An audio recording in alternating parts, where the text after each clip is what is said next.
भाई साहब, rise of nationalism in Europe is the chapter. कल हमने चैप्टर में कहानी कहां तक खींच ली थी वो बताता हूं मैं आपको। शुरू से शुरू करें तो ये पेंटिंग के साथ अपन ने स्टार्ट किया था।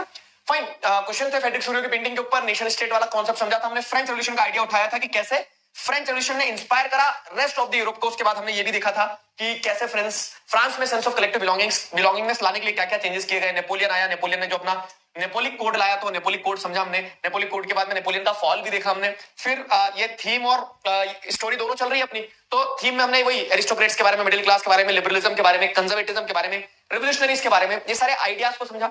और स्टोरी अपनी जैसे नेपोलियन आया, अब नेपोलियन जाएगा तो 1815 में जब नेपोलियन जाता है, ये मिडिल क्लास लिबरलिज्म का आइडिया है वो सारा सब कुछ।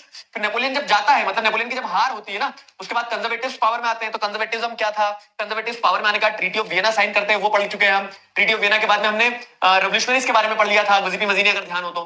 फिर हमने कहानी आगे बढ़ा दी थी अपनी, ध्यान आ रहा है। तो अब इस कहानी में अगर अपन देखें तो एक पॉइंट ऐड किया जा सकता है। क्या पॉइंट ऐड किया जा सकता है कि हमने कहानी जो है कंजर्वेटिव के पावर में आने के बाद में, कंजर्वेटिव्स तो चले जाएंगे अभी, ठीक है, जो आता है वो जाता ही है। तो कंजर्वेटिव्स के बाद में हमने फिर क्या देखा है कि एज ऑफ रेवोल्यूशन, ये कल पढ़ा था, ध्यान आ रहा है, एज ऑफ रेवोल्यूशन। तो उस एज ऑफ रेवोल्यूशन में अपन ने 1830 15 तक कहानी पढ़ ली थी। 15 के बाद में 1830 का क्या है, फ्रांस वाला इंपैक्ट, मतलब फ्रांस वाला जुलाई रेवोल्यूशन, कॉन्स्टिट्यूशनल मोनार्की आ गई थी, ध्यान आ रहा है। फ्रांस में कॉन्स्टिट्यूशनल मोनार्की आई, खरबूजे के देख के खरबूजा रंग बदलता है, तो वही फ्रांस को देख के आप देखोगे तो 1830 में ही बेल्जियम का breaking up of United Kingdom of Netherland. 1832 में ट्रीटी ऑफ कॉन्स्टेंटिनोपल साइन होती है। और उसके बाद में क्या होता है, ग्रीस एक इंडिपेंडेंट नेशन की तरह इमर्ज होकर आता है। वहीं पे आप जैसे पैरेलल देखोगे तो उसके अलावा और क्या हो रहा है, उसके अलावा जैसे देखोगे तो एज ऑफ रेवोल्यूशन नाम दिया है। तो यही 1848 में हंगर हार्डशिप रिवॉल्ट वाला जो टॉपिक कल अपन ने पढ़ा था, उसमें क्या लिखा था कि फ्रांस में जो कॉन्स्टिट्यूशनल मोनार्की स्टैब्लिश हुई थी, तो वो कॉन्स्टिट्यूशनल मोनार्की हटके 1848 में क्या होता है,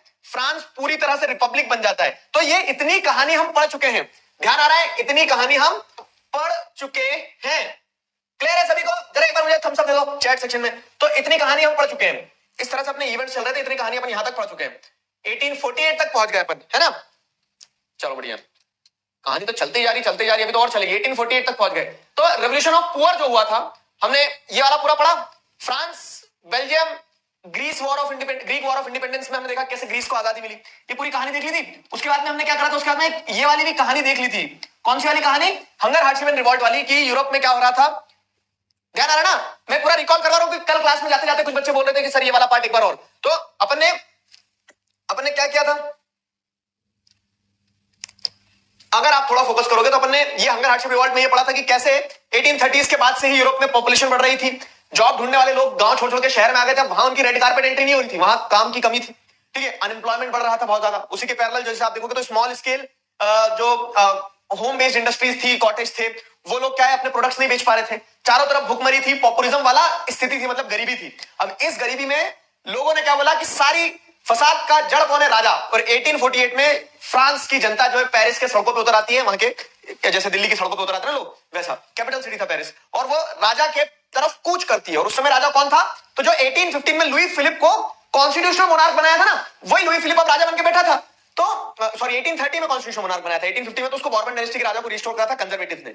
समझ में आ रहा है? तो देखो क्या होता है ना, हम एक तो पूरी कहानियां पढ़ते हैं, और एक कहानी के अंदर एक कहानी होती है, एक लय। समझना, मैं हिस्ट्री पढ़ने का तरीका बता रहा हूं तुम्हें। लय क्या होती है, तो जैसे आप पूरे नेशनलिज्म यूरोप को एक तरफ रख दो, ताक में सिर्फ फ्रांस की कहानी पढ़ो। 1789 में फ्रेंच रेवोल्यूशन हुआ, नेपोलियन आता है फ्रांस में, पावर में आने के बाद 1804 में वो फ्रांस से ही क्या करता है, नेपोलियन कोड आगे बढ़ाता है। फिर फ्रांस में वो नेपोलियन रहता है, फिर 1815 में बॉर्बन डायनेस्टी के किंग को वापस रिस्टोर कर लिया जाता है। फिर 1815 से 30 तक वो रूल करता है, तो उस राजा को कॉन्स्टिट्यूशनल मोनार्क बना दिया जाता है जुलाई रेवोल्यूशन के थ्रू। और उसी फ्रांस में 1848 में क्या होता है, तो ये लय पकड़ लिया आपने कि पूरे चैप्टर में आपने एक कह सकते हैं एक चैप्टर का एक एंगल था तो उसको ध्यान कर लिया।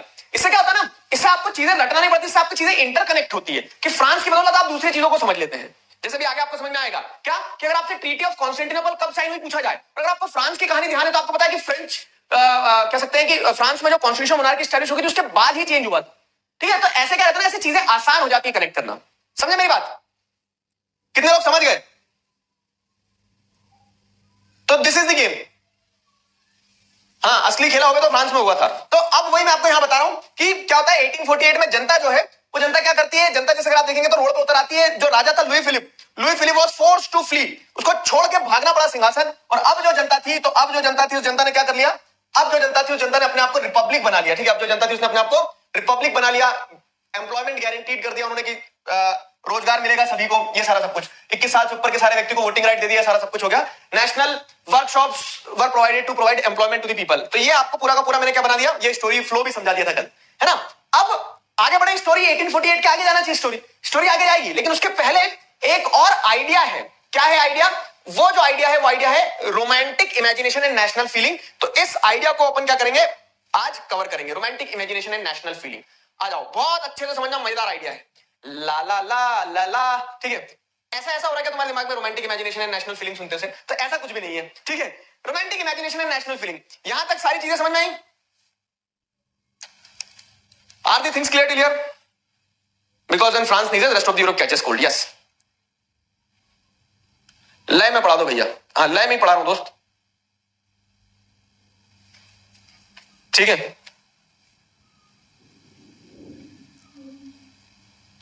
आप एसएसटी का टेस्ट लोगे, चैप्टर कौन सा आएगा? हाँ, मैं ये सोच रहा हूं एसएसटी का टेस्ट कब लूं, जरा एक मतलब चारों बुक के एक चैप्टर कंप्लीट हो जाए, उसके बाद टेस्ट लूं। तो क्या रहेगा, एटलीस्ट हमारा ये रहेगा कि पीरियोडिक टेस्ट के बराबर के हमारे 4 चैप्टर कंप्लीट हो गए। तो ये चैप्टर कंप्लीट होगा, उसका डेवलपमेंट और कर लेंगे, फिर टेस्ट लेंगे। कैसी रहेगी? पढ़ो तो सही पहले, फिर टेस्ट ले तो मजा आए। चलो ठीक है, यहां तक आ गया ना समझ में? चलो आगे बढ़ते हैं। हंगर हार्डशिप वाला टॉपिक कंप्लीट तो हो गया। चर्चिका सर बहुत रोमांटिक हो रहे हो, ऐसा चाटा मारूंगा इधर से उधर घूम जाओगे। इधर टॉपिक लिखा है यहाँ पे रोमांटिक इमेजिनेशन। आ जाओ, तो रोमांटिक इमेजिनेशन बताता हूं। चैट बंद कर दे, पढ़े अब आगे, बढ़िया। चलो, हाँ, नमस्ते नमस्ते, आलू बड़े सस्ते। अब इधर ध्यान दे लो, रोमांटिक इमेजिनेशन क्या है। रोमांटिक इमेजिनेशन की अगर हम बात करें तो क्या हो रहा है, जैसे आपने ऊपर वाले पार्ट में देखा था, ग्रीस की आजादी के लिए इंग्लैंड तक से लोग लड़ने जा रहे थे। लॉर्ड बायरन अपन ने एक नाम पढ़ा था ना, पोएट थे, लड़ने गए, बुखार आ गया, मृत्यु हो गई उनकी। तो यहां आपको यह देखने को मिलेगा कि वो तो ग्रीस में रहता भी नहीं था लॉर्ड बायरन, फिर क्यों जा रहा है? तो वो कल्चरली कनेक्टेड था। पूरे यूरोप के poets, artist, they lauded Greece as the cradle of European civilisation. उन्होंने ग्रीस को कैसे बताया कि ग्रीस तो पूरे यूरोप की सिविलाइजेशन वहीं से उत्पन्न हुई है ना। तो there are sentiments associated with Greece, Greece से सेंटिमेंट जुड़े हुए थे लोगों के। तो अब वो कह रहा है सेंटिमेंट के कारण क्या देखने को मिल रहा है कि एकजुटता आपको पूरे यूरोप में देखने को मिल रही थी, कि पूरा यूरोप ग्रीस की लड़ाई के लिए लड़ रहा था। तो romantic imagination and the feeling of nationalism या फिर नेशनलिस्ट फीलिंग, ये हेडिंग जो है ना, ये सिंपल ये दर्शाना चाह रही है। देखो बहुत भारी शब्द बोलने वाला हूं, क्या ये सिंपल हेडिंग ये दर्शा रही है कि आप देश को यूनिटी की जब बात कर रहे हो ना, तो जरूरी नहीं कि वो साइंस के बेसिस पे हो, वो लड़ाई करके हो, वो वॉर से हो, ग्लोरिफिकेशन से हो। आप देश की यूनिटी ला सकते हो सॉफ्ट इश्यूज पे काम करके, जैसे लोगों के अंदर भावनाएं पैदा करके, इमोशंस, ठीक है। आप सॉन्ग्स की मदद से, आप पोम्स की मदद से, आप कल्चर की मदद से लोगों को एकजुट कर सकते हो। हर बार लड़ाई, साइंस, टेक्नोलॉजी, इसकी मदद नहीं लेना पड़ेगी देश को एकजुट करने में। If you are focusing on culture, if you are focusing on the soft issues and unifying the people, तो ये आइडियोलॉजी होती है रोमांटिसिज्म की, ठीक है। अब मैंने आपको सिंपल भाषा में समझा दिया, अपन पढ़ के देखते क्या है। तो the development of nationalism did not come about only through Wars and territorial expansion. हमेशा राष्ट्र, कह सकते हैं राष्ट्रवाद की भावना, जो नेशनलिज्म की फीलिंग होती है, वो हमेशा टेरिटोरियल एक्सपेंशन या फिर लड़ाई या फिर वॉर से ही नहीं आती है। यहां पे क्या लिखा है कि कल्चर, ठीक है, यहां लिखा है क्लियर कट तरीके से कि कल्चर, अरे मान जा, ठीक है, culture played an important role in creating the idea of nation, ठीक है। कल्चर ने एक बहुत महत्वपूर्ण रोल निभाया है देश को एकजुट करने में, देश को यूनिफाई करने में। तो कल्चर यहां पे क्या करता है, एक बहुत महत्वपूर्ण भूमिका निभाता है। समझ आया? तो culture played an important role in creating the idea of nation. Art and poetry, stories and musics help express and shape nationalist feeling. ये लाइन अगर समझिए इतना आपने यहाँ पे, ठीक है। कल एक बच्चे का एक सवाल आया था कि सर मैं नोट्स कैसे बनाऊं। तो मेरे लाल सुनो मेरी बात, पहले राउंड में जब हम पढ़ रहे होते हैं, इतनी जल्दीबाजी किसी चीज की मचाना। पहले राउंड में जब आप बहुत अच्छे से एक चीज पढ़ो, तो अभी तो आप एनसीईआरटी के एक शब्द को घूट घूट करके पी जाओ, फाइन। जब हम बात करते हैं किस चीज की, कि जब आप एक बार रिकैप करना चालू करते हैं चीजों को, तो मैं नोट्स के ऊपर आपको एक बहुत सिंपल सी बात बताता हूं कि नोट्स की जो परेशानी है ना तुम्हारी, कि नोट्स कैसे बनाएं, नोट्स का क्या करें, नोट्स बड़ी दिक्कत दे रहे हैं। तो पहले राउंड में जब आप कोई भी चैप्टर, कोई भी टॉपिक किसी भी सब्जेक्ट में पढ़ रहे हो, तो उसमें आपको एक चीज ध्यान रखना है बस। और वो एक चीज क्या ध्यान रखना है कि पहले राउंड में, पहली रीडिंग में आपको हर एक बारीक से बारीक चीज समझ में आ जाना चाहिए, पता हो जाना चाहिए। अब जब आप दूसरी बार उसको रिवाइज करने बैठोगे ना, तो वही एनसीईआरटी लेके बैठना, उस एनसीईआरटी में जैसे अगर आप देखोगे तो हम कमेंट्री करते हैं, आजू बाजू में लिखते हैं, ठीक है, अंडरलाइन करवाते हैं चीजें, तो वो क्या रहता है ना, जैसे आज आपने चैप्टर पढ़ा, एक हफ्ते बाद अगर आप रिवीजन के लिए बैठ रहे हो तो एक हफ्ते में आई होप कि भूलता नहीं है व्यक्ति, ठीक है, गजनी तो नहीं हो, तो एक हफ्ते बाद आप जब पढ़ने बैठोगे तो वो साइड में जो कमेंट्री करी हुई है, जो हमने अंडरलाइन करी हुई चीजें, वो क्या करती है, आपको चीजों को रिकॉल करवाने में मदद करती है। तब सेकंड सिटिंग में आप क्या कर सकते हो, चाहो तो सेल्फ नोट्स बना लो, ठीक है, या फिर आपको देखने को मिलता है कि जैसे क्रिस्प नोट्स जो मिल जाते हैं, थोड़े से क्रिस्प नोट्स मतलब कि इतना एनसीईआरटी का कंटेंट ना हो, जिसमें आपको क्या देखने को मिलता है, जिसमें थोड़ा सा कट शॉर्ट करके ऐसे पॉइंट्स बने हो कि वो कनेक्ट करने में आपकी मदद करे ऊपर की कहानी को नीचे से।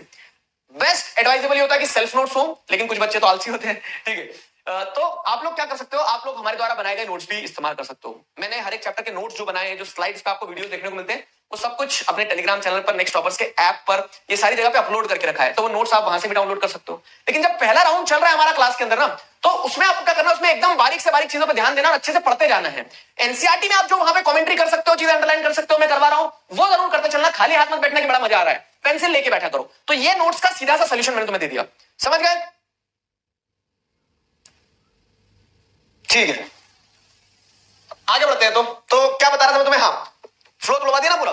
रोमांटिक इमेजिनेशन, तो रोमांटिक इमेजिनेशन में ये बताया जा रहा है कि नेशनलिस्ट फीलिंग जो है सिर्फ वॉर्स या टेरिटोरियल एक्सपेंशन से नहीं आती है, आप कल्चर पे जब फोकस करते हो, ठीक है, कि आप कल्चर की मदद से, भावनाओं की मदद से जब नेशन बनाने की वो करते हो, प्रयास करते हो ना, आर्ट फॉर्म, पोएट्री, स्टोरीज, इनकी मदद से जब आप लोगों को एकजुट करने की कोशिश करते हो, ठीक है, तो ये क्या करती है, ये नेशनलिस्ट फीलिंग को एक्सप्रेस करने में, या फिर ये कह सकते हैं कि देश बनाने में बहुत महत्वपूर्ण भूमिका निभाती है।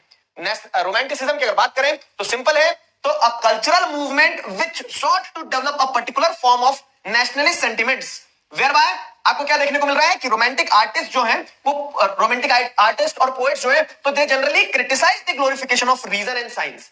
समझ लो कि नेशन को बनाने के लिए, नेशनलिज्म की फीलिंग को इन्फ्यूज करने के लिए जो रोमांटिक आर्टिस्ट हैं, पोएट्स हैं, वो क्या कर रहे हैं, वो कल्चर के ऊपर फोकस कर रहे हैं। They are criticising the reason and science, science का ग्लोरिफिकेशन, रीजन देना कि नहीं नहीं इतनी टेरिटरी इसकी होगी, इतनी टेरिटरी इसकी होगी, तब अपना देश बन जाएगा। मतलब नहीं, आप कोई साइंस, कोई रीजन की बात मत करो, देश अगर बनाना है तो वो किस चीज पे फोकस करते हैं, देश अगर बनाना है तो पोएट्स और आर्टिस्ट जो है, तो they focus instead on emotions, ठीक है, दे फोकस, मैं इसीलिए अंडरलाइन करवा रहा हूं, they focus instead on emotions, intuitions, intuition मतलब जो अंदर से भावनाएं आ रही ना, कि आपको ऐसा लग रहा नहीं यार ये मेरा राष्ट्र है, मुझे इसके लिए मर मिट जाना चाहिए, मर मिट जाओ, ठीक है, तो इमोशंस, इंट्यूशंस, मिस्टिकल फीलिंग्स, ठीक है, मिस्टिकल फीलिंग्स मतलब क्या होता है, नहीं जैसे कभी कभी ऐसा होता है ना आपको सब कुछ जादू ही है, तो वो मिस्टिकल फीलिंग्स होती है। तो इमोशंस, इंट्यूशंस, मिस्टिकल फीलिंग्स पे फोकस करते हैं। Their effort was to create a sense of shared heritage and a common cultural past as the basis of nation. तो जो रोमांटिसिस्ट आर्टिस्ट थे, पोएट्स थे, वो ये चाहते थे कि कल्चर की मदद से, इंट्यूशंस की मदद से, मिस्टिकल फीलिंग्स की मदद से एक सेंस ऑफ आइडेंटिटी, एक सेंस ऑफ कलेक्टिव आइडेंटिटी बनाई जाए और उस हिसाब से देश बने। जैसे मान लो हमारा सबका अगर पास्ट एक रहा है, जैसे ऐसा बोलते हैं क्या कि चाहे पाकिस्तान का व्यक्ति हो, चाहे अफगानिस्तान का हो, नेपाल, भूटान, म्यांमार, ये सभी लोग अगर 100 साल, मतलब 200 साल, 500 साल, 1000 साल पीछे जाएंगे तो पता लगेगा ये वियतनाम तक के लोग पता लगेंगे, सब क्या है, भारतीय मूल के ही तो थे, सब भारतीय मूल के ही थे। तो हम पास्ट के बेसिस पर अगर जाएंगे तो हम अखंड भारत की बात करते हैं कि पूरा का पूरा भारत क्या है, पूरा का पूरा जो कह सकते हैं सारे आजू बाजू के देश, सब ये भारतीय ही तो है, हमारी भाई बहन, और ये भावना उनके अंदर आ गई तो एक देश बन जाएगा, अखंड भारत बन जाएगा। तो पॉइंट भी मैं क्या समझाना चाह रहा हूं तुम्हें, मैं समझाना चाह रहा हूं कि इस तरह से कॉमन कल्चरल पास्ट को लेते हुए, आइडियाज को लेते हुए, फीलिंग्स को लेते हुए, इन सारी चीजों की मदद से जब आप लोगों को एकजुट करने की कोशिश करते हो ना, उसे रोमांटिसिज्म कहा जाता है। क्या रोमांटिसिज्म समझ में आया, बताओ,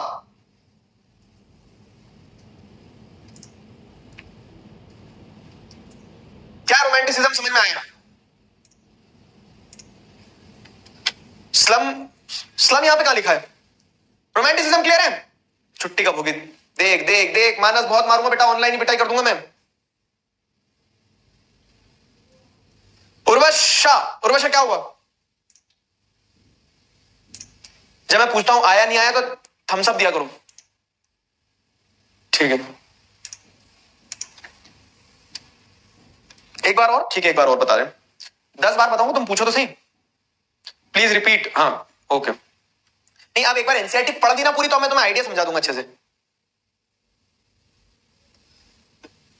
किंग फिलिप तो कॉन्स्टिट्यूशन मोनार्क था, तो उसे क्यों भगा दिया? देखो पॉइंट ये ना कि स्थिति और खराब हो रही थी, वहां पे गरीबी थी, अनएम्प्लॉयमेंट था, तो अब चाहे मोनार्क हो, चाहे कॉन्स्टिट्यूशन मोनार्क हो, चाहे कुछ भी ना हो, भगाना था लोगों ने। तो मतलब लोगों ने, जैसे रहता है ना कि पेट्रोल के दाम बढ़ रहे हैं, ठीक है, प्याज के दाम बढ़ रहे हैं, अब मोदी तो बढ़ा नहीं रहे, आइडियली देखा जाए तो एक व्यक्ति तो नहीं बढ़ा रहा है, तो इकोनॉमी पूरी की पूरी वैसी चलती, लेकिन लोग क्या बोलेंगे, प्रधानमंत्री बदल दो, तो वो सीन रहता है कि जब देश में स्थिति गड़बड़ होती है तो लोग जो हेड रहता है उसके ऊपर चढ़ जाते हैं, ऐसा, ठीक है। समझ में आया? चलो एक बार रिकैप करवाते हैं। मिस्टिकल मतलब जादू ही होता है। कलेक्टिव हेरिटेज मतलब क्या है कि जो लोगों, जैसे कलेक्टिव हेरिटेज बता रहा हूं कि इंडिया में जो साउथ इंडिया में, नॉर्थ इंडिया में जो टेंपल्स हैं, जो आर्किटेक्चर है, ठीक है, जो भी पुराना आर्किटेक्चर बना हुआ है जिसको आज हमारे लोग प्रिजर्व कर रहे हैं, गवर्नमेंट वगैरह उसको सब पूरा एमपी टूरिज्म और ये टूरिज्म वो टूरिज्म गुजरात टूरिज्म करके प्रोटेक्ट करती है। तो वो क्या है, वो हमारी कलेक्टिव हेरिटेज है। समझ में आया ना कि वो हमारी धरोहर है, हम सबके एक साथ, हम मतलब पूरे देश वालों की वो धरोहर है ना, ये होता है कलेक्टिव हेरिटेज। तो अब अगर मैं तुम्हें ये समझाऊं, सुबह समझ में आया कि एक बार फिर से रिकैप करें? चलो एक बार फिर से रिकैप करते रुक जाओ। तो क्या कहानी बताई गई है? Romantic imagination and the nationalist feeling क्या कहता है कि हर बार देश को देश बनाने में नेशनलिज्म के लिए वॉर और टेरिटोरियल एक्सपेंशन जरूरी नहीं है। जब आप कल्चर पे फोकस करके लोगों को एकजुट करने की कह सकते हो प्रयास करते हो ना, तो वो क्या कहलाता है? वो कहलाता है रोमांटिसिज्म। एक आइडियोलॉजी है। क्या है रोमांटिसिज्म? तो romanticism is an ideology where cultural movements are sought to create a sense of collective identity among the people. ठीक है, कल्चरल मूवमेंट्स के थ्रू, आइडियाज के थ्रू, ठीक है, फीलिंग्स के थ्रू क्या कर रहे हो आप? लोगों को एकजुट करने की कोशिश करते हो, देश बनाने की कोशिश करते हो। रोमांटिसिज्म कहलाता है। रोमांटिसिज्म की आइडियोलॉजी के तहत जो पोएट्स हैं, आर्टिस्ट हैं, तो वो क्या करते हैं? वो क्रिटिसाइज करते हैं कि आप साइंस को, रीजन को, वॉर को इतना ग्लोरीफाई मत करो। ठीक है, instead they focus upon what? Instead they focus upon emotions, intuitions, आदमी के इंट्यूशंस, इमोशंस, वो जो मिस्टिकल फीलिंग्स है, जो ऐसा लगता है ना कि यार, जैसे कभी कभी करण अर्जुन में क्या लगता है कि वो उनको नहीं पता भाई है, लेकिन करण अर्जुन मूवी देखते ये बंधन, तो उनके कान में ये गाना बजने लगता है। ठीक है, तो वो क्या हो रहा है, उनके अंदर एक मिस्टिकल फीलिंग आ रही है कि यार तेरा मेरा कुछ नाता है, वैसा है ना। तो वैसा वाला सिस्टम होता है, वो मिस्टिकल फीलिंग्स है। देयर एफर्ट, तो जो रोमांटिसिस्ट थिंकर्स थे ना, their effort was to create a sense of shared collective heritage. जैसे कि एग्जांपल देता हूं मैं आपको। ऊपर आओ, ठीक है, ऊपर आओ जरा, ये देखो पेंटिंग, ठीक है, मतलब थोड़ा जूम आउट कर देता हूं।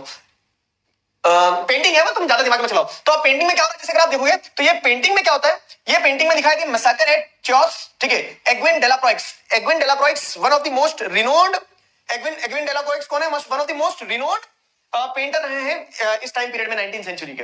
तो उन्होंने क्या है, एग्विन डेलाक्रॉइक्स ने एक ये पेंटिंग बनाई थी, जिस पेंटिंग में उन्होंने क्या दिखाया? The massacre at Chios. तो the French painter Delacroix was one of the most important French romantic painters. देखो, रोमांटिक पेंटर्स बोला, इसका मतलब क्या है कि वो इस आइडिया में विश्वास रखते थे कि चीजों को ग्लोरीफाई कैसे किया जाए, फीलिंग्स के बेसिस पे, इंट्यूशंस के बेसिस पे। तो एग्विन डेलाक्रॉइक्स के बारे में यहां पे लिखा गया है कि उन्होंने एक पेंटिंग बनाई, उस पेंटिंग के द्वारा क्या बताया गया कि ये ट्रक्स है।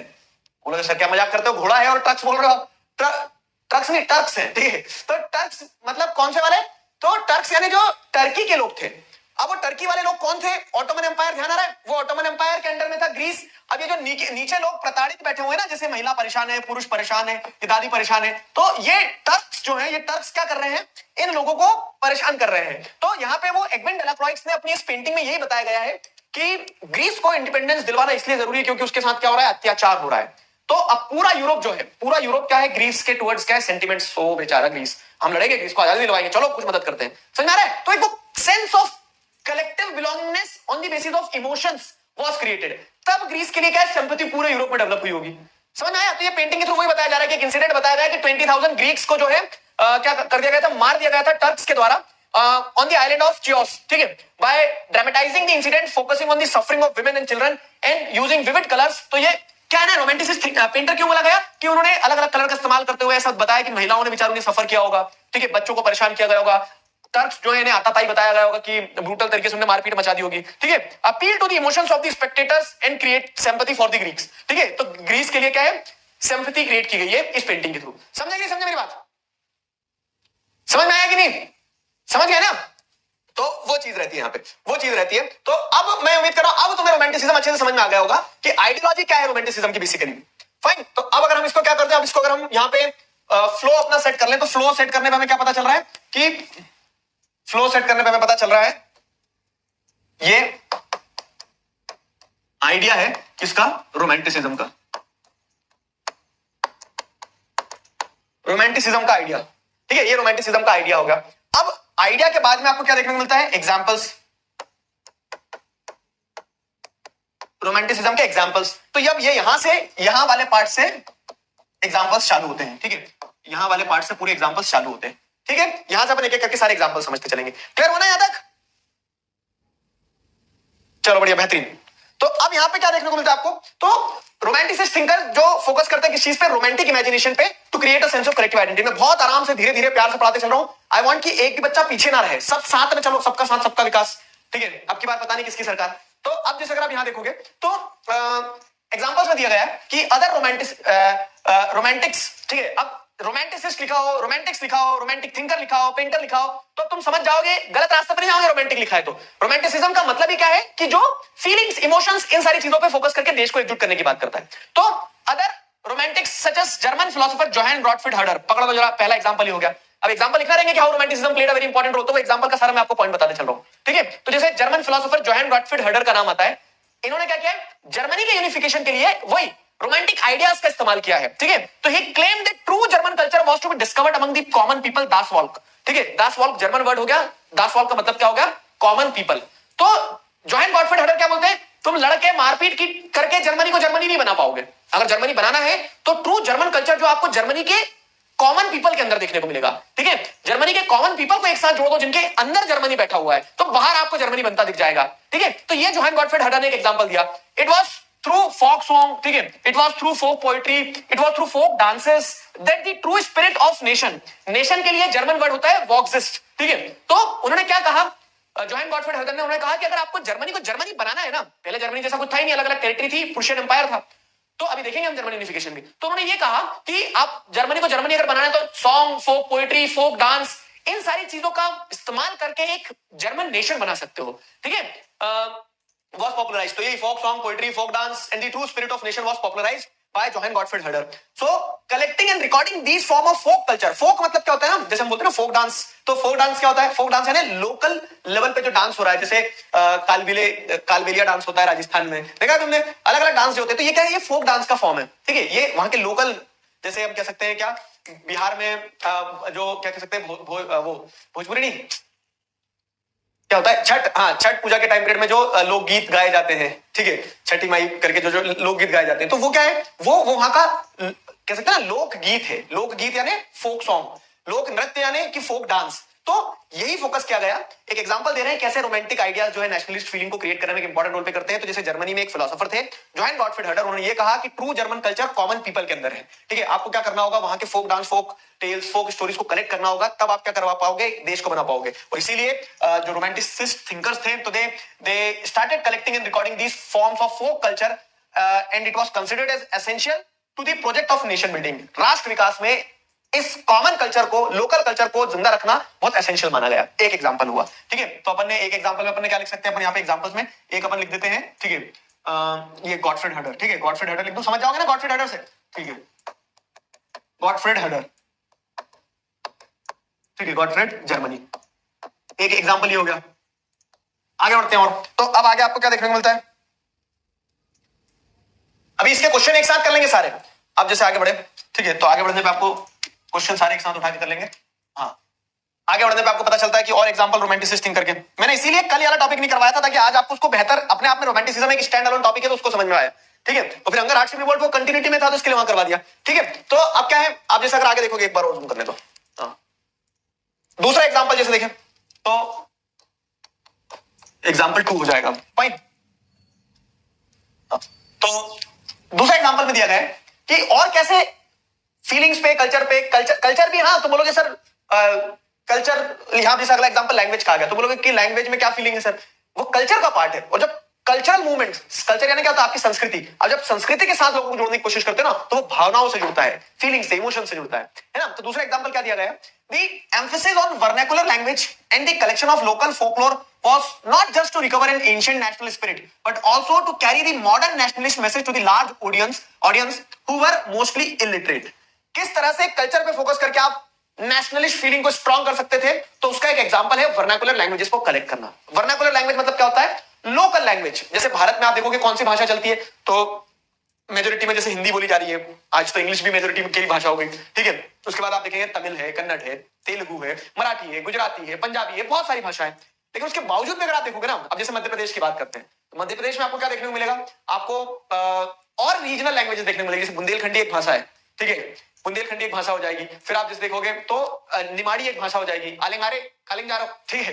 तो क्या होता है कि अलग अलग क्षेत्रीय स्तर पर, रीजनल लेवल पर भी बहुत सारी भाषाएं होती है। तो ये भाषाएं क्या कहलाती है, वर्नाकुलर लैंग्वेजेस कहलाती है, लोकल लैंग्वेजेस को वर्नाकुलर लैंग्वेजेस कहा जाता है। अब vernacular languages are the essential part of the culture, एक व्यक्ति के कल्चर का पार्ट होती है। तो यहाँ पे दूसरे एग्जांपल में वही बताया गया कि वर्नाकुलर लैंग्वेज को कलेक्ट करने पे एम्फेसाइज किया जाता था कि वर्नाकुलर लैंग्वेज, लोकल लैंग्वेज को कलेक्ट किया जाए, रिकॉर्ड किया जाए, ठीक है। और इससे क्या है ना, ये लैंग्वेजेस रिकॉर्ड करना सिर्फ ऐसा नहीं कि हम नेशनल स्पिरिट के लिए या फिर देश को एकजुट करने के लिए ये भाषाओं को रिकॉर्ड कर रहे हैं कि ये भाषाएं बची रहेगी तो हमारा देश देश बन जाएगा। उसके साथ साथ इसका एक फायदा भी था कि वर्नाकुलर लैंग्वेजेस को जब हम कलेक्ट करते थे या फिर प्रिजर्व करते थे तो उस वर्नाकुलर लैंग्वेज में ही बातचीत होती थी, और that is one of the best way to reach to the local population of any country. जैसे अगर मैं आपको दिखाऊं तो एक चैनल है, यूट्यूब चैनल मिस्टर बीस्ट, है ना, वो बहुत सारे अलग अलग हिंदी लैंग्वेज, दूसरी लैंग्वेज, दूसरे वर्ल्ड की अलग अलग कंट्रीज की लैंग्वेज में क्या कर रहे हैं, अपनी यूट्यूब चैनल बना देते। क्यों? क्योंकि उन्हें पता है कि अगर उस देश तक पहुंचना है, उस देश के रिमोटेस्ट व्यक्ति तक पहुंचना है, तो उस देश की वो भाषा पकड़ना होगी जो अधिकतर लोग बोल रहे हैं। समझ रहे हो मेरी बात? तो ये चीज रहती है कि जब आप, जैसे एक एग्जांपल भी आएगा, हम यहां पे देखेंगे, पोलैंड के लोग जब लड़ रहे थे तो उन्हें पता है कि फ्रेंच लैंग्वेज शायद हर पोलैंड के व्यक्ति को ना पता हो, लेकिन पॉलिश लैंग्वेज जो है वो हर व्यक्ति को पता हो, वो वहां की एक रीजनल लैंग्वेज हो गई, एक लोकल लैंग्वेज हो गई। तो उससे क्या होगा ना कि लार्ज ऑडियंस जो कि इलिटरेट है वहां तक पहुंच पाएंगे हम, जिसको शायद जैसे आज इलिटरेट जो व्यक्ति होगा उसको शायद इंग्लिश नहीं पता होगी, लेकिन वो उसके क्षेत्र की भाषा जानता होगा, कुछ भी हो सकती है, तमिल, तेलुगु, उड़िया, ठीक है, कोई भी भाषा हो सकती है। समझ में आया? तो इलिटरेट पॉपुलेशन तक अगर पहुंचना है तो वो वर्नाकुलर लैंग्वेजेस के थ्रू पहुंचना बहुत आसान हो जाएगा। कनेक्ट कर पा रहे हो? एग्जांपल क्या है? तो हम टॉपिक क्या पढ़ रहे हैं? रोमांटिसिज्म। रोमांटिसिज्म एक आइडियोलॉजी जहां पे आप फीलिंग्स, इमोशंस, कल्चरल मूवमेंट के थ्रू क्या कर रहे हो, लोगों को एकजुट कर रहे हो। उसके एग्जांपल्स तो जैसे जॉन गॉटफ्रीड हटर ने आइडिया दिया जर्मन यूनिफिकेशन का। वर्नाकुलर लैंग्वेजेस दूसरा एक एग्जांपल हो गया कि नेशनलिस्ट मूवमेंट जब अलग अलग जगह चले वर्ल्ड में तो वहां पे वर्नाकुलर लैंग्वेजेस ने एक इंपॉर्टेंट रोल प्ले करा, ठीक है। This was specially so in the case of Poland. समझ रहे हो? ये एग्जांपल की कंटिन्यूटी में है। पोलैंड में क्या हो रहा? Poland has been partition at the end of the 18th century by the great powers Russia, Prussia, Austria. Fine. तो अब क्या हो रहा है ना, ये रशिया, प्रूशिया, ऑस्ट्रिया, इन लोगों के द्वारा पोलैंड को पार्टीशन कर दिया था। उन्होंने बोल दिया था केक कटेगा तो सब में बटेगा उस टाइप से, ठीक है। पोलैंड को बांट दिया था। Even though Poland no longer existed as an independent territory. तो उस समय की अगर हम बात करें, ठीक है, and of the 18th century की बात अगर करें, 1790s के बाद की बात हो रही है, तब नक्शा जो था उस समय यूरोप का, वो नक्शा तो डांस कर रहा था, कभी ऐसा हो जाता, कभी ऐसा हो जाता है, लेकिन उस नक्शे में आपको कहीं भी पोलैंड नहीं दिखेगा। तो वर्चुअली, मतलब वर्चुअली भी नहीं कहेंगे हम, रियली कहेंगे अगर, तो really there was no such country on the map. लेकिन जनता तो थी ना, उस जनता को तो पता था कि हम सब एक संस्कृति को, एक कल्चर को बिलोंग करते हैं। हमारी भाषा क्या थी? हमारी भाषा थी पॉलिश लैंग्वेज, हमारा कल्चर था पॉलिश कल्चर।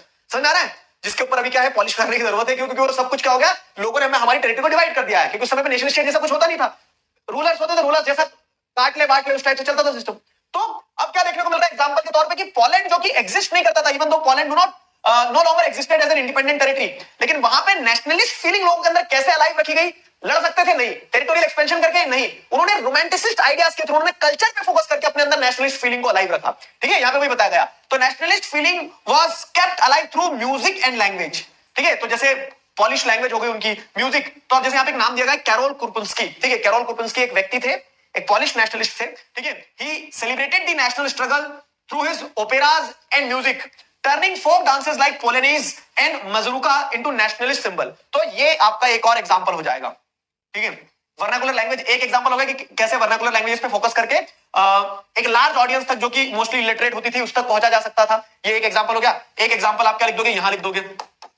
समझ में आ रहा है? मैं इसीलिए कमेंट्री देते चलता हूं बुक में कि आपको चीजें आसान हो। कि एक एग्जांपल आपका ये हो जाएगा क्या, कि कैरोल कुरपुंस्की जो एक पॉलिश नेशनलिस्ट थे, तो जब पोलैंड का पूरा कह सकते हैं ना विभाजन हो गया था, Poland no longer existed as an independent territory, के बावजूद भी पोलैंड के अंदर नेशनलिस्ट फीलिंग को जिंदा रखा गया through the help of folk songs, music, ठीक है, फोक डांस, जिसमें कैरोल कुरपुंस्की का नाम आता है, जिन्होंने ओपेरा म्यूजिक के थ्रू नेशनलिस्ट स्ट्रगल को जिंदा रखा। उन्होंने डांस फॉर्म जो थे जैसे पोलेनेज और मजरूका, इन डांस फॉर्म को क्या एक नेशनलिस्ट सिंबल बनाने का प्रयास किया। समझ गए मेरी बात? चलो आगे बढ़े। अगर तो मैं एक बार पूरा रिकैप करवाऊंगा, अभी लास्ट में घबराना मत। आगे अगर बढ़े एक और कदम, तो एक और कदम सफलता की ओर। आगे क्या है कि language too played an important role in developing nationalist sentiments. भाषा जो होती है ना, लैंग्वेज, उस मतलब वर्नाकुलर लैंग्वेज तो हो गया, वर्नाकुलर लैंग्वेज वाला एक एग्जांपल लिख दोगे। उसके अलावा आप एक एग्जांपल ये भी लिख सकते हो कि किसी भी देश की, एक देश के कल्चर में क्या आएगा, वहां का रहना सहना, खाना पीना, ठीक है, वहां की भाषाएं, वहां की बोलचाल भी तो उसका कल्चर का पार्ट होता है किसी भी देश का। तो वही यहाँ पे बताया गया है, ठीक है। कि एक और एग्जांपल जैसे अगर आप लेना चाहो कि कल्चर जो है, ठीक है, एग्जांपल 4, कल्चर जो है, तो कल्चर बहुत महत्वपूर्ण भूमिका निभाता है, ठीक है। खास करके उन देशों में, जिन देशों में क्या है कि दूसरे कल्चर को इंपोज किया जा रहा है, तो उस जगह पे लैंग्वेज जो है तो वहां के कल्चर को रिवाइव करने में एक बहुत महत्वपूर्ण भूमिका निभाती है, ठीक है। तो जैसे यहाँ पे बताया गया आफ्टर रशियन ऑक्यूपेशन, अब मैंने आपको बताया ना कि प्रूशिया, रशिया और ऑस्ट्रिया, इनने कद्दू कटेगा तो सब में बटेगा ऐसा करके पोलैंड को बांट दिया था, और पोलैंड का मोस्टली पार्ट जो रशिया के अंडर में चले गया, रशिया वालों ने पोलैंड के ऊपर डोमिनेट कर दिया, ठीक है, काबू कर लिया, कब्जा पा लिया। तो क्या बताया गया कि after the the Russian occupation, the Polish language was forced out of the school and Russian language was imposed everywhere.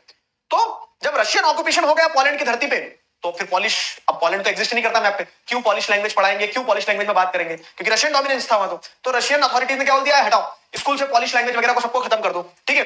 हर जगह रशियन लैंग्वेज को इंपोज किया गया। तो अब होता क्या है कि 1831 में एक आर्म्ड रिबेलियन देखने को मिलता है against the Russian rule took place which was ultimately crushed.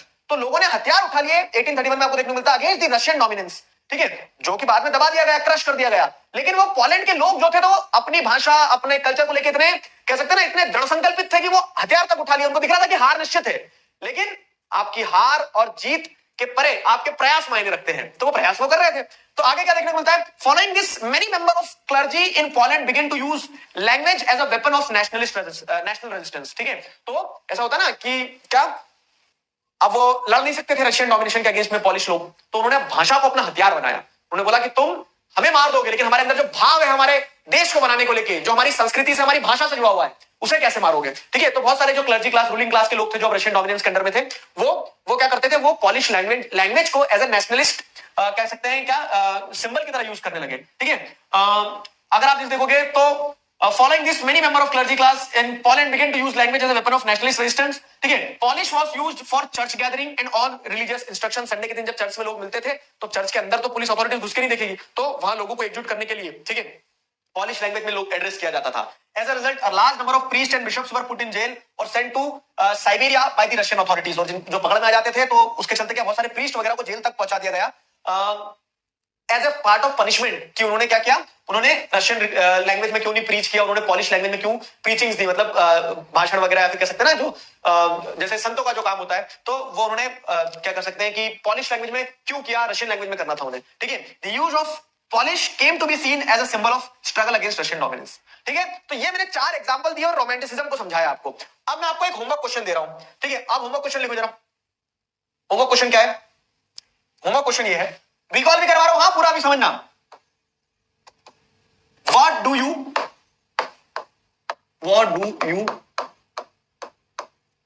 understand?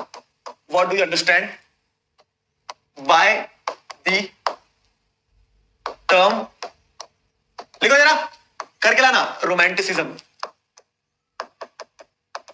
Romanticism term से आपको क्या समझ में आता है, ठीक है। और दूसरी चीज क्या है, what do you understand by the term romanticism? Explain with some examples. Explain with some examples how romantic ideas can play a prominent role in national, answer नहीं लिखा हूं दोस्त, क्वेश्चन लिखवा रहा हूं, नेशनल यूनिटी। क्वेश्चन इतना बड़ा हो जाता लग रहा आंसर है। तो what you understand by the term romanticism, explain with some examples how romantic ideas can play a prominent role in national unity, ठीक है। नेशनल यूनिटी में रोमांटिक आइडियाज कैसे इंपॉर्टेंट रोल प्ले कर सकते हैं। आ जाओ, तो जरा अभी तक हमने जितना पढ़ा उसको पूरा रिकॉल करते हैं। तो हमने कहां से शुरू किया, हमने ये देखा कि रोमांटिसिज्म एक आइडियोलॉजी है। और क्या कहती है ये आइडियोलॉजी, समझ में आ गया यहां तक? जरा थम्स अप दे दो एक बार, चैट सेक्शन में नाच के दिखा दो। तो ये आइडियोलॉजी कहती है कि वॉर पे, टेरिटोरियल एक्सपेंशन पे फोकस नहीं करना है नेशनल यूनिटी के लिए। नेशनल यूनिटी के लिए आपको फोकस करना होगा लोगों के फीलिंग्स पे, कल्चर पे, इमोशंस पे, आर्ट पे, ठीक है। और इस तरह से आप क्या कर सकते हो, इस तरह से आप राष्ट्र को एकजुट कर सकते हो by creating a common national heritage, ठीक है। ये सारी तरीके होते हैं। अब इसके एग्जांपल जैसे अगर आप देखोगे, ठीक है, प्रीच मतलब प्रीच करना, यानी जैसे शिक्षा देना, जो संत वगैरह प्रीच करते हैं ना, प्रीचिंग देना, वो, ठीक है। तो जैसे अगर आप देखोगे तो यहाँ पे आपको क्या देखने को मिलता है कि ठीक है, आइडिया तो समझ में आ गया सर। अब इस आइडिया के एग्जांपल्स, तो जैसे जोहान गॉटफ्रेड हर्डर का एक एग्जांपल देखा अपन ने, दूसरा आइडिया अपन ने किस चीज का देखा, दूसरा आइडिया अपन ने देखा या फिर एग्जांपल अपन देखा कैसे वर्नाकुलर लैंग्वेजेस की मदद से आप क्या कर सकते हो, जो इलिटरेट सेक्शन है सोसाइटी का, वहां तक अपने आइडियाज पहुंचा सकते हो। क्या फोक डांस वगैरह एक इंपॉर्टेंट रोल प्ले कर सकते हैं, जैसे हमने देखा कि पोलैंड में कैरोल कुरपिंस्की ने क्या किया, ओपेरा म्यूजिक के थ्रू, पोलेनेज और मजरूका जैसे डांस फॉर्म के थ्रू लोगों को एकजुट किया, ठीक है। चौथा एग्जांपल अपन ने क्या देखा, चौथा एग्जांपल अपन ने देखा कि किस तरह से लैंग्वेज का यूज करते हुए, ठीक है, प्रोमिनेंटली लैंग्वेज का यूज करते हुए जो रशियन डोमिनेंस था उसको अपोज किया पोलैंड के लोगों ने, और पॉलिश लैंग्वेज को as a nationalist weapon for nationalist struggle use किया, ठीक है। ये कहानी थी। कैरोल कुरपिंस्की का केस समझ नहीं आया? अरे बहुत सिंपल बाबू, नेशनलिस्ट सिंबल मतलब कि वो राष्ट्र का प्रतीक हो गया। जैसे अगर हम आज देखें तो हम आज क्या देखते हैं, आज इंडियन क्रिकेट टीम एक तरह से राष्ट्र का प्रतीक हो गई है ना, लेकिन आईपीएल ने सब डाइल्यूट कर दिया। तो राष्ट्र का प्रतीक होना मतलब किसी चीज का इतना इंपॉर्टेंट हो जाना, ठीक है, कि वो आप नेशन को उससे रिलेट करने लगते हैं। मैं क्या बता रहा था तुम्हें, भुला दिया ना, किसी बच्चे ने पूछा था। हाँ, कैरोल कुरपिंस्की। तो कैरोल कुरपिंस्की का रोल ये बाबू कि कैरोल कुरपिंस्की एक व्यक्ति था पोलैंड का, और जिसने पोलैंड के कल्चर को जिंदा रखने के लिए पोलैंड के जो लोकल फोक डांस थे, जैसे पोलेनेज और मजरूका, ये डांस का इस्तेमाल किया। ओपेरा म्यूजिक वगैरह गाने गाते ना, ठीक है, तो वो गाने वगैरह का इस्तेमाल किया उसने। समझ में आया? क्लर्जी यानी रूलिंग क्लास के लोग। समझ में आ गया यहां तक? ओपेरा समझा दिया ना, अभी गा के दिखाया तुम्हें। अरे ऐसा गाना नहीं चलता उसमें, वो तो एक ही सांस में आंटी पूरा गा देती है, ओपेरा होता है। वॉल्क्सिस्ट मतलब nation, German word for nation. समझ गए? 5 नंबर का क्वेश्चन, इसलिए 5 लिखा मैंने। यहां तक क्लैरिटी है सभी को? एग्जाम्पल 3 में यह बताया गया कि कैसे पोलैंड ने म्यूजिक और डांस का इस्तेमाल किया to show the national unity.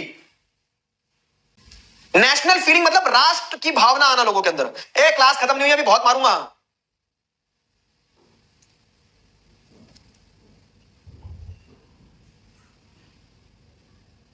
Question बनेगा, ठीक है। आर्म्ड रिबेलियन मतलब हथियार उठा के विद्रोह कर देना। चलो अभी क्लास का टाइम बचा, सुनो अभी एक इंपॉर्टेंट चीज, अपन ऑलरेडी बहुत पीछे चल रहे हैं यार। तो अब एक बार फिर से कनेक्ट करना, अभी क्वेश्चन देखो इस चैप्टर से क्या क्या मैं क्वेश्चन दे रहा हूं। आ जाओ यहीं से क्वेश्चन उठा के देखते हैं। आ जाओ, ये पहला क्वेश्चन है। रुक जाओ, इसको रीसेट मारने दो पहले, नोट्स में फिर दिक्कत जाती है, ऊपर नीचे हो जाती चीजें। ठीक है, तो हम चैप्टर में ये हो गया। हाँ, Who among the following बोल आ रहा है, remarked when France sneezes rest of Europe catches cold। ये मैंने बताया भी था कि ये क्वेश्चन आया बहुत बार। ये कब आया? टर्म 1 में आया था 2022 के पेपर में। ठीक है, किसने ये रिमार्क किया कि when France sneezes rest of Europe catches cold?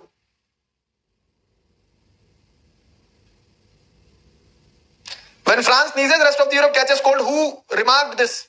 Who gave this remark? Poll is in front of you, ये पोल आया बताओ जरा फटाफट से, चैट खोल देते हैं धीरे धीरे। ये किसने रिमार्क दिया? तो देख लो इस टॉपिक से जितने भी क्वेश्चन आए आज तक बनके, आइडिया और कहानी दोनों पैरेलल चल रही है। तो आइडिया सारे बता दिए मैंने तुम्हें, कहानी बता रहा हूं मैं। B is the right answer, yes very good. हाँ, आधे बच्चे तो अभी वोट ही दे रहे, तुमने आंसर बता दिया। हंगर हार्डशिप का एक पैराग्राफ बचा ना, उसको उठाएंगे, आज ही उठाएंगे। रुको रुको, घबरा क्यों रहे हो? घबराओ नहीं। पोल आ गया सभी का? बढ़िया। Metternich is the right answer. ठीक है, Metternich is the right answer. तो मेटरनिक अंकल थे, उन्होंने ये रिमार्क दिया था, और वो अंकल बहुत रिमार्क देते थे। मेटरनिक की स्टेटमेंट ध्यान रखना कि बार बार आए एग्जाम में। तो Metternich is the right answer. कब आया? 2021-22 में क्वेश्चन आया ये। ठीक है, अगला question, when France sneezes rest of Europe catches cold, 2020 set number 3 में फिर रिपीट हुआ है। तो ये मेटरनिक ही था जो इतना बोल रहा था। फाइन। अच्छा चलो चैट में बताओ मेटरनिक का और क्या स्टेटमेंट थे। देवांश टंडन, लावण्या और आदर्श सिंह, बहुत बढ़िया बाबू, तुम लोग फर्स्ट सेकंड थर्ड हो। उसके अलावा अंशुमन वत्स, दक्ष, देवयांशी कुमार, देवेश और सक्षम 6th 7th 8th 9th, मतलब 4th 5th 6th 7th 8th rank है। How did Greek war of independence mobilise nationalist female feelings among the educated elites across the Europe. तो अब आप क्या लिखेंगे? कितने नंबर का? 5 नंबर का क्वेश्चन था। मैंने ये चीज बताई थी तुम्हें, कभी कभी छोटे टॉपिक पे बड़ा क्वेश्चन आ जाता है, कभी कभी बड़े टॉपिक पे छोटा क्वेश्चन आ जाता है। तो you need to compress and stretch the content. ठीक है, आपको वो सीखते आना होगा। पिछले क्वेश्चन का राइट आंसर कितने % बच्चों ने दिया? और रिजल्ट दिखा दो। तो अब अगर हम यहां आ रहे हैं तो यहां आपको क्या देखने को मिलेगा?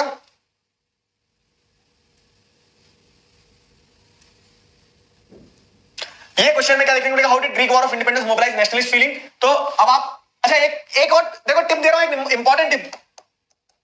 जब आपको बड़ा क्वेश्चन मिलता है जैसे 5 नंबर का, तब आप क्या कर सकते हो? ठीक है, set the context for long answers. Long answers में आप कंटेक्स्ट सेट कर सकते हो।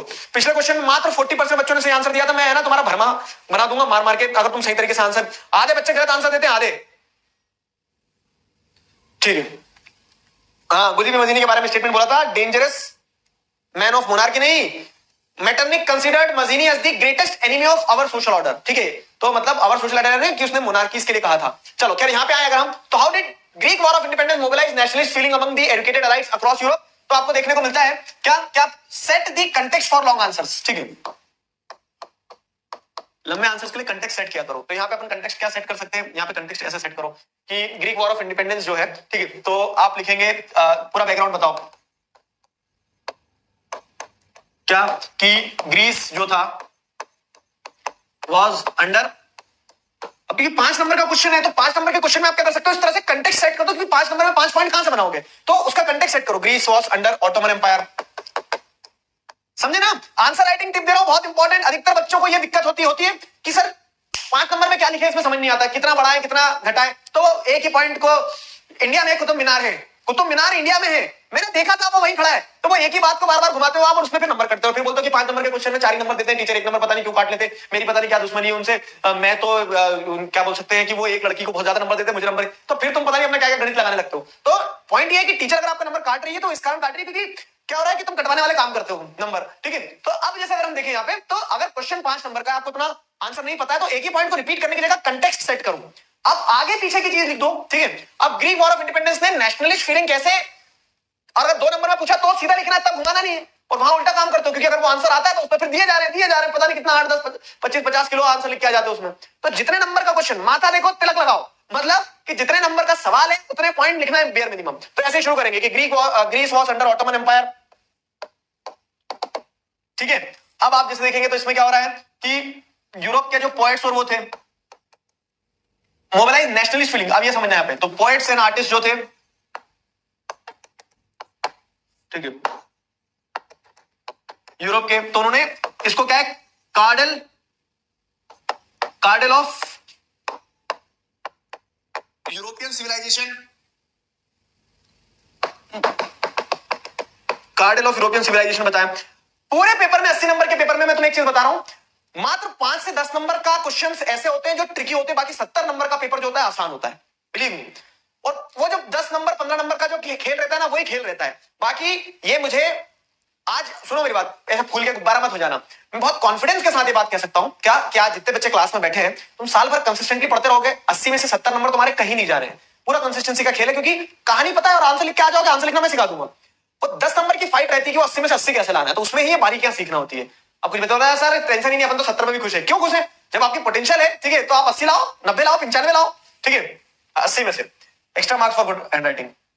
तो क्या बता रहा था, पोएट्स एंड आर्टिस्ट जो है, तो उन्होंने कार्डल ऑफ यूरोपियन सिविलाइजेशन बताते हुए उसको ग्लोरीफाई किया, ठीक है, और इसी के चलते क्या, इसी के चलते सेंटिमेंट्स जो है, सेंटिमेंट्स कलेक्ट किए जाते हैं। यहाँ पे आप लॉर्ड बायरन वाला एग्जांपल दे सकते हो, अरे ये पेन को क्या हो गया, लॉर्ड बायरन वाला एग्जांपल दे सकते हो, ठीक है, पेन सेलेक्ट होगा,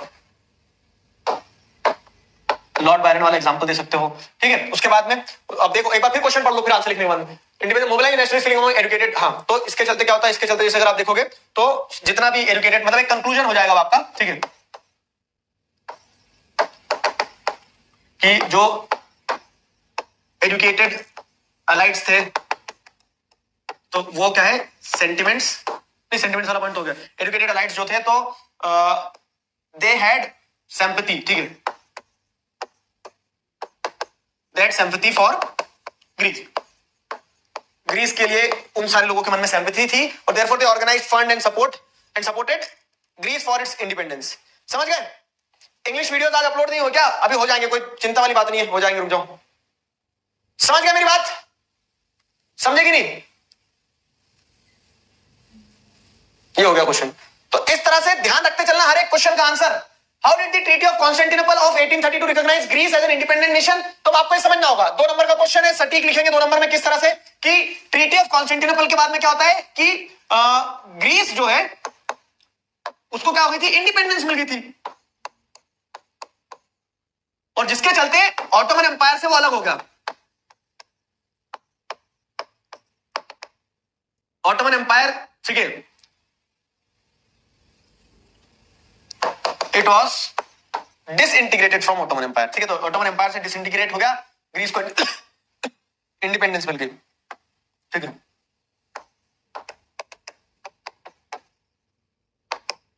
it was disintegrated from Ottoman empire, और उसको क्या मिल गई, इंडिपेंडेंस मिल गई। समझ गए। और इस तरह से क्या है, इस तरह से वो आजाद हो गया। कौन? ग्रीस, एक इंडिपेंडेंट नेशन बन गया। ग्रीक वॉर ऑफ इंडिपेंडेंस देख रहे हो तुम, 2024 में एक क्वेश्चन, 2023 में एक क्वेश्चन, 2020 में एक क्वेश्चन। तो ग्रीस वॉर ऑफ इंडिपेंडेंस एक छोटा टॉपिक है लेकिन मल्टीपल क्वेश्चन आए। Greek war of independence mobilise nationalist feeling among the educated allied across the Europe. ठीक है, सेम क्वेश्चन रिपीट हो गया 24 में जो 20 में आया था, सेम क्वेश्चन। आगे देखो और क्या क्वेश्चन है, आ जाओ जरा। पोल आ रहा है, सेलेक्ट करो, अभी छुट्टी नहीं हुई है।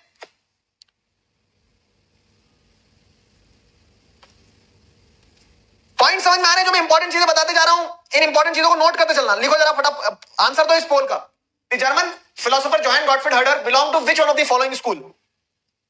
किस स्कूल में जाते थे? दिल्ली पब्लिक स्कूल सर, मेरे स्कूल वाला। जोहान गॉटफ्रीड हर्डर जो थे किस स्कूल को बिलोंग करते थे का मतलब ये है कि उनकी आइडियोलॉजी, स्कूल मतलब कि वो किस तरह की सोच रखने वाले लोगों के बीच में थे। गो गो गो, बताओ अगर इसका आंसर क्या है। पोल आएगा, क्वेश्चन दिख रहा है, कब आया है? 2024 में। ठीक है, 2024 में ये सवाल आपके पेपर में आया है, सेट नंबर 2 में। सेलेक्ट करो जरा, सी है इसका answer. Very good very good, अब तो आधे बच्चों ने सेलेक्ट कर लिया होगा। iOS में पोल क्यों नहीं आ रहा है? हम तो दे रहे हैं हमारी तरफ से। अब तो बहुत सारे बच्चों के प्रॉब्लम सॉल्व हो गए हैं। बहुत तुम्हारा अभी तक इशू फिक्स नहीं हो क्या अली अकबर?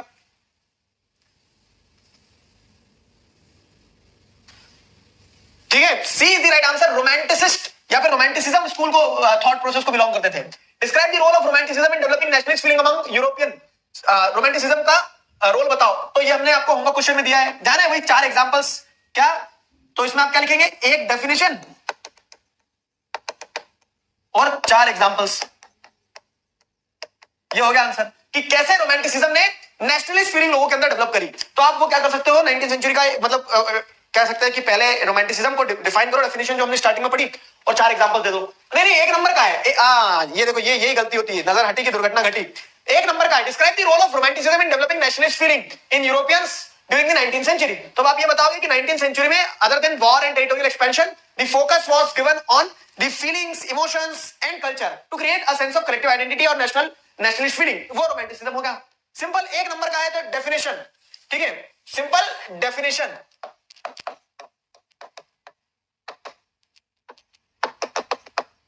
सिंपल डेफिनेशन से काम बन जाएगा। Explain romanticism as a cultural movement in Europe. Romanticism को एक कल्चरल मूवमेंट की तरह बताओ। तो अब यहां पे अब क्या है, 2 नंबर का है, तो आप उसमें क्या देखेंगे? 2 नंबर का एक एग्जांपल लिखना चाहो तो लिख सकते हो। एक तो डेफिनेशन दो, दूसरा बता सकते हो कि फोक डांस सॉन्ग्स के थ्रू क्या किया जा रहा है, के थ्रू कल्चरल रिवाइवल किया जा रहा है। ठीक है, कलेक्टिवनेस डेवलप की जा रही है। ये आपके क्या हो जाएंगे कीवर्ड्स, कलेक्टिवनेस डेवलप की जा रही है। और इस तरह से क्या है, एक कल्चरल मूवमेंट की तरह देखा जाता है रोमांटिसिज्म को। ठीक है, एक और पोल दे रहा हूं। पिछले वाले पोल में, अरे रुक जाओ जरा। ठीक है, पिछले वाले पोल में किसने आंसर दिया? 43% बच्चों ने सही आंसर दिया, लेकिन तुम 50% बच्चे पता नहीं क्या खा रहे हैं। ठीक है, लीडर बोर्ड देखिए, पिछले वाले में भी देवांश टंडन टॉप पे है। देवांश क्या हैक ढूंढ लियो, हैक कर लिया क्या system? Devansh Tandon again on top, Divyanshi Kumari, Suraj Singh. ठीक है, माही जैन, श्रेष्ठ शर्मा, जरीन, शौर्य चौक से आकाश पंडित। ठीक है, देवांश ने भैया 2 पोल में दोनों में ढाई ढाई करके टॉप मार दिया। अगला पोल दे रहा हूं, अगला पोल दे रहा हूं मैं। अगला पोल क्या है? After Russian occupation in Poland, the Russian language was imposed on its people. The use of Polish soon came to be a symbol of struggle against Russian dominance. ठीक है, देख लिया, पोल दे दे।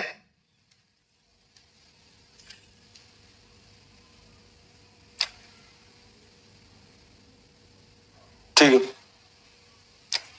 ये आया क्वेश्चन कब? टर्म 1 में आया है, सेट नंबर 1 में। What do you guys think? यार देखो, बहुत सारे पोल नहीं आ रहे, कुछ करो एक्सपायर हो जाते हैं।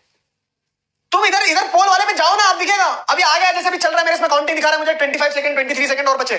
30 सेकंड के लिए पोल रहता है, 30 सेकंड के बाद में एक्सपायर हो जाता है। तुम लेट हो जाते हो पोल पे। बाजू में जो बटन रहता है उस पर जाके क्लिक कर दिया करो। तो देखो, Russian occupation in Poland, the Russian language was imposed, assertion सही है। Use of Polish soon came to be a symbol of struggle against Russian dominance, reason भी सही है। तो both in R true and R is not the correct explanation of it. तो क्यों Russian language को impose किया गया, ये उसको एक्सप्लेन नहीं कर रहा है रीजन। असर्शन भी सही है, रीजन भी सही है, but reason is not correctly explaining the assertion. तो both and R true but R is not the correct explanation of A. समझ में आया? तो इसमें क्या हो जाएगा, इसमें बी हो जाएगा राइट आंसर। अगला क्वेश्चन ही नहीं है। रोमांटिसिज्म पूरा पढ़ लिया अपन, हंगर हार्डशिप रिवॉल्ट पढ़ लिया। हंगर हार्डशिप रिवॉल्ट को एक बार और करेक्ट करें तो 1830 से जो कहानी चल रही थी वो कहानी फिर चालू होती है 1848 में। कहानी में ट्विस्ट आता है। फ्रांस में क्या होता है ना, फ्रांस में आपको देखने को मिलता है कि लोगों ने क्या कर दिया, ठीक है, फ्रांस में आपको देखने को मिलता है कि लोगों ने तख्ता पलट कर दिया। और छुट्टी कर रहा हूं, जरा रुक जाओ, पहले मेरी बात सुन के जाओ पूरी। अभी छुट्टी नहीं हो रही, यहाँ 5 मिनट का और है हमारा कार्यक्रम। तो लोगों ने तख्ता पलट कर दिया, और तख्ता पलट करने के बाद में एक तरह से पावर किसके हाथ में ले ली थी, रिपब्लिक बना दिया था। किसको रिपब्लिक बना दिया था? तो अगर आप देखेंगे तो रिपब्लिक बना दिया था फ्रांस को। एक सेकंड में एक पोल की सेटिंग कर दे रहा हूं, अभी क्लास खत्म नहीं हुई, इंपॉर्टेंट चीज बता रहा हूं, ठीक है? ठीक है, अब क्या है, ये यहां तक मैंने आपको बता दिया था कि रिपब्लिक बन गया है। आगे क्या कहानी है वो समझना है।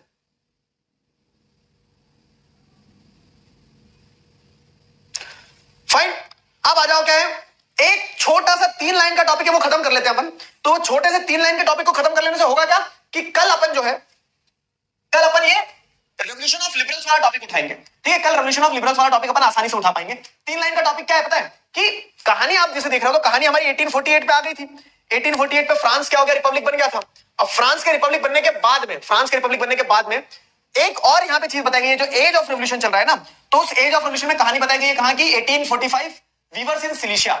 सिलिशिया कहां है? सिलिशिया एक टाउन था पोलैंड में, तब पोलैंड हुआ करता था। ठीक है, तो earlier in 1845 weavers in Silesia had led a revolt against contractors who supplied them raw material and gave them orders for finished textile, but drastically reduced their payments. The journalist Wilhelm Wolff described the events in Silesian village as follows.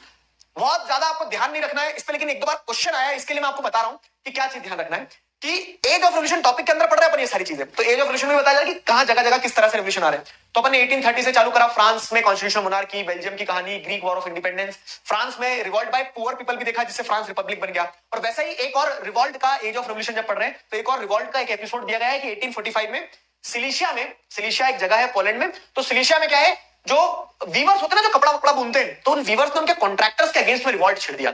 क्यों छेड़ दिया था ये सवाल बनता है। तो वो जो कॉन्ट्रैक्टर्स थे ना, जो रॉ मटेरियल देते थे और बोलते थे कि तुम कपड़ा बनाओ हम खरीद के ले जाएंगे, तो वो कॉन्ट्रैक्टर्स क्या कर रहे हैं, उनको एकदम ही लूटने पे तुले हुए थे वीवर्स को। उन्होंने वीवर्स की पेमेंट बहुत रिड्यूस कर दी। वीवर्स को गुस्सा है, उन्होंने बोला कि मारो। ठीक है, तो इस तरह से क्या है कि वीवर्स ने रिवॉल्ट कर दिया था अगेंस्ट द कॉन्ट्रैक्टर्स इन सिलिशिया। इसे सिलिशियन रिवॉल्ट कहा जाता है, ईयर 1845। बस इतनी चीज ध्यान रखना है। अब ये जो रिवॉल्ट हुआ था ना, तो इस रिवॉल्ट को रिकॉर्ड किया एक जर्नलिस्ट ने, और वो जर्नलिस्ट का नाम क्या है, विल्हेम वुल्फ। नाम ध्यान रखना है क्योंकि ऑब्जेक्टिव टाइप में आ जाता है, और अभी 3-4 नाम और आएंगे ऐसे मिलते जुलते, तो उसमें कंफ्यूज होते बच्चे। विल्हेम वुल्फ एक जर्नलिस्ट थे जिन्होंने क्या किया, सिलिशियन विलेज में जो रिवॉल्ट हुआ था वीवर्स के द्वारा, उसको रिकॉर्ड किया है। तो अब ये जो पूरी कहानी है, तो ये रिकॉर्ड मतलब ये न्यूज आर्टिकल का पार्ट है, एग्जाम में कभी नहीं पूछी जाएगी, लेकिन बस एक बार पढ़ लेते हैं कि न्यूज आर्टिकल क्या कह रहा है। सर मैं ना पूछा जाएगा, जो ये वाला पार्ट पूछा जाएगा, सिलिशियन रिवॉल्ट क्या है, तो वीवर्स इन सिलिशिया उन्होंने कैसे रिवॉल्ट करा था वो। ठीक है, अब अगर जैसे अगर आप देखोगे यहाँ पे, तो यहाँ क्या बताया गया कि in these villages with 18,000 inhabitant, Silesia में जो विलेजेस थे वहां पे आसपास 18,000 के आसपास कुछ इनहेबिटेंट्स थे। Cotton weaving is the most wide spread occupation, सब लोग कॉटन वीविंग करते थे। The misery of the worker is extreme. ठीक है, मतलब क्या है कि उनका दुख, ठीक है, मिजरीज जो बोलते हैं, तो वो दुख दर्द की बात की जा रही है। ठीक है, बहुत एक्सट्रीम में लोग परेशान थे। The desperate need for job has been taken advantage by the contractors. अब क्योंकि लोग बेरोजगार थे, तो वहां पे जो कॉन्ट्रैक्टर्स आते थे उनको एक्सप्लॉइट करते थे। कैसे? तो कॉन्ट्रैक्टर्स रिड्यूस प्राइसेस पे गुड्स ऑर्डर करवाते थे, उनको बहुत कम पैसा देते थे और उनसे काम करवाते थे। तो अब होता क्या है कि एक दिन 2 दिन कब तक सहेगा। ठीक है, वीवर ने एक दिन रिवॉल्ट कर दिया, ये सिलिशियन रिवॉल्ट था या फिर सिलिशियन वीवर्स का रिवॉल्ट था। तो 4 जून 2 बजे क्या होता है, large crowd of weavers emerge from their home and march in Paris up to the mansion of their contractor demanding higher wages. ठीक है, तो बहुत सारी जनता एक साथ इकट्ठी हो जाती है, और वो बहुत सारी जनता एक साथ इकट्ठी होकर मार्च कर देती है किस तरफ, उनके कॉन्ट्रैक्टर्स के घर तक की तरफ। और क्या क्या मांग रहे थे वो रिवॉल्ट करते हुए वीवर्स का ग्रुप, हायर वेजेस, की पैसे बढ़ा दो हमारे। They were treated with scorn and threats alternately. ठीक है, तो उनको क्या है, उनको एक तरह से डराया गया, धमकाया गया, और उसका बदला ऐसे कैसे। Following this, a group of them forced their way into the house, smashed its elegant windows, pans, furnitures, porcelains, ठीक है, मूर्तियां वगैरह जो होती है। तो जब वो वीवर्स वहां गए कि हमें हायर वेजेस दो, तो बदले में जब उनको डराया गया, धमकाया गया, तो ये वीवर्स भी घर में घुस गए, उन्होंने विंडो, फर्नीचर, मूर्तियां सब तोड़ दी।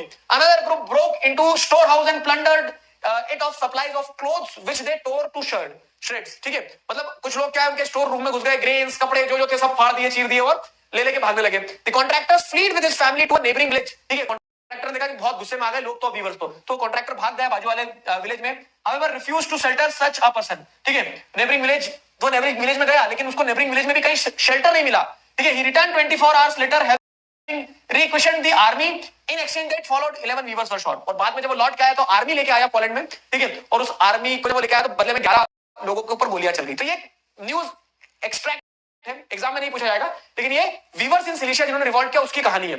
यहां तक समझ में आ गया, ठीक है, बात छुट्टी करें, बस। तो ये कहानी थी, ये सिलिशियन वीवर्स की कहानी थी। क्लियर हो गया? बस शांत हो जाओ। क्लियर है यहां तक सभी को? चलो, तो ये अपना आज का कार्यक्रम हो कंप्लीट। इस पे एक दो क्वेश्चन है वो कल ही करूंगा, नहीं तो आज तो तुम्हारे प्राण निकल जाएंगे। 1 घंटे से ऊपर जहां क्लास होती है वहां पीजेंट अपराइजिंग 1848, ये फ्रांस की पीजेंट अपराइजिंग बताया जा रहा है, ठीक है, फिगर 9। क्लियर है? कल Metternich said that France need an objective, हाँ छुट्टी हो गई होगी। सेंटिमेंट्स मतलब भावनाएं, ऑटोमन एम्पायर मतलब एक पूरा का पूरा कह सकते हैं एम्पायर था, इस्लामिक एम्पायर था जो टर्की पे रूल कर रहा था, जिसने ग्रीस को अपने अंडर में कर लिया था, ठीक है। दास वॉल्क मतलब कॉमन पीपल। आया मजा? चलो, इस पार्ट के 2 ही क्वेश्चन है। Why it is said that the 1830s were the year of great hardship in Europe, तो बता ही देता हूं जरा। ग्रेट हार्डशिप ऑफ यूरोप क्यों थे? टॉपिक से निश्चिंत ओपन, तो आप इसको ध्यान रखना है। आंसर में क्या है कि पॉपुलेशन बढ़ रही थी, वही वो जो फ्लो दर्शाया था, ठीक है, जॉब्स थी नहीं, ठीक है, प्राइजेस जो है वो बढ़ रहे थे, प्राइजेस फूड्स के बढ़ रहे थे, ठीक है, स्मॉल स्केल इंडस्ट्रीज जो थी,